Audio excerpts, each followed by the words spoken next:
Hallelujah. Hallelujah. मैं जो बात करना चाहता था वो था प्रार्थना। मेरा विषय था कि प्रार्थना। कई बार क्या होता है कि हम सब कुछ करते हैं लेकिन प्रार्थना में बड़ी अलगर्जी करने लग जाते हैं। एक वचन मेरे साथ पढ़ेंगे, हम जल्दी जल्दी आगे की ओर जाएंगे। परमेश्वर के कलाम से पहला थिस्सलुनीकियों और उसका 5 अध्याय 17 वचन हम पढ़ने जाएंगे। परमेश्वर के कलाम से हम पढ़ेंगे सभी। पेज नंबर नए नियम में 285 नंबर पेज पे। निरंतर प्रार्थना में लगे रहो, हर बात में धन्यवाद करो, क्योंकि तुम्हारे लिए मसीह यीशु में परमेश्वर की यही इच्छा है। हाँ, आत्मा को न बुझाओ। बस बस, हालेलुया। हालेलुया। क्या लिखा है? नियंत्रण प्रार्थना में लगे रहो। आज सच कह रहा हूं, बड़ी स्थितियां ऐसी आती हैं कि हमारी प्रार्थना रुकती है। मैं एक चीज और बताता हूं, प्रार्थना एक ताकत है। प्रार्थना के द्वारा आप अपनी बात खुदा के सामने रखते हैं और प्रार्थना के द्वारा आप छुटकारा पाते हैं, प्रार्थना के द्वारा आप माफी पाते हैं, प्रार्थना के द्वारा आप चंगाई पाते हैं, प्रार्थना के द्वारा आप बरकत पाते हैं। हालेलुया।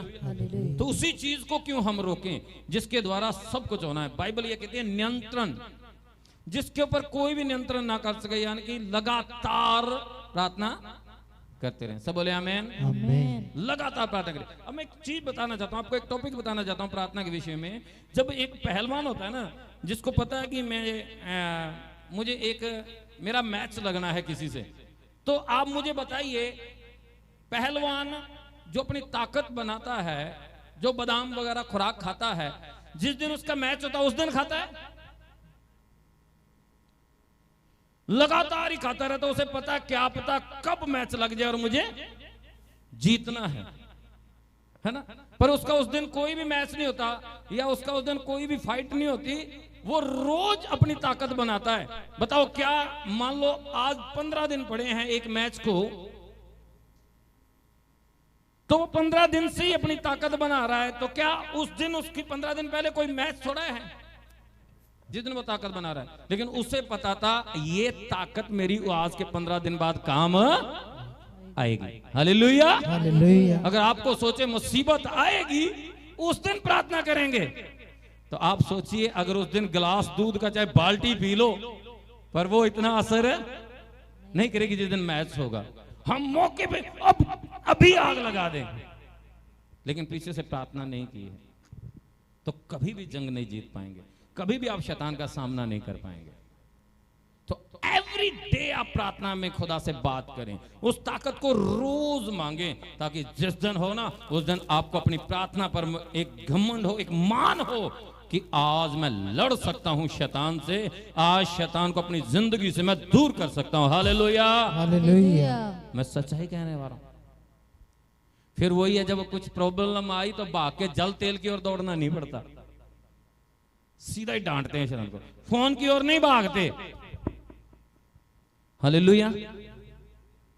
फोन की ओर नहीं दौड़ते कि पास्टर जी करे हो दुआ, उसे पता होता है कि मैं आत्मा में मजबूत हूं, शैतान आ तो सही, मैं तेरा सामना करूंगा। हालेलुया। हालेलुया। हालेलुया। हालेलुया। बहुत से बहनों भाई की टेस्टमनी आते हैं, जी मैंने प्रार्थना की, शैतान दूर हो गया, मेरी तकलीफ थी, मैंने जी प्रार्थना की, वो दूर होगी। क्यों? क्योंकि वो लगातार प्रार्थना में रहे। देखिए, मैं सच कह रहा हूं, बाइबल में लिखा है कि शैतान एक भूखे शेर की तरह फिरता है और कहता है कि किसको फाड़ खाऊं। वो 24 घंटे का मौका तकाता है कि कब किसको फाड़ लूं, कब मुझे मौका मिले किसी को उजाड़ दूं। वो हर वक्त ये ताक में रहता है। तो क्या हम जो लोग हैं तैयार ना रहें शैतान का सामना करने के लिए? हालेलुया। मैं नहीं कह रहा, ये बाइबल कह रही है और खुदावंत का कलाम है, प्रभु ने खुद कहा है। आमेन। आमेन। कितनी बड़ी बात है। आगे एक वचन मेरे साथ और पढ़िएगा परमेश्वर के कलाम से, लूका 10 अध्याय और उसका 5 और 6 वचन।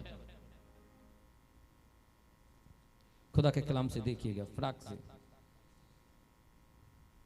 लूका 10 अध्याय 5 और 6 वचन। जिस किसी घर में जाओ तो पहले कहो, इस घर पर कल्याण हो। यदि वहां कोई कल्याण के योग्य होगा तो तुम्हारा कल्याण वहां उस पर ठहरेगा, नहीं तो तुम्हारे पास लौट आएगा। आमीन। आमीन। अब एक बात बताना चाहता हूं, यहाँ एक क्लियर शब्दों में खुदा ने ये कहा है, जिस घर में जाओ उसके लिए कल्याण मांगो। परमेश्वर ने यहां एक भी पॉइंट में ये नहीं कहा कि कल्याण नहीं आएगा या आशीष नहीं आएगी। खुदा ने डायरेक्टली बोला है, अगर योग्य होगा तो कल्याण ठहर जाएगा। इसका मतलब पक्की मोहर लगाई थी खुदावंद ने कि जब एक खुदा का खादम दुआ करता है वो आशीष पक्का ही आती है। हालेलुया। हालेलुया।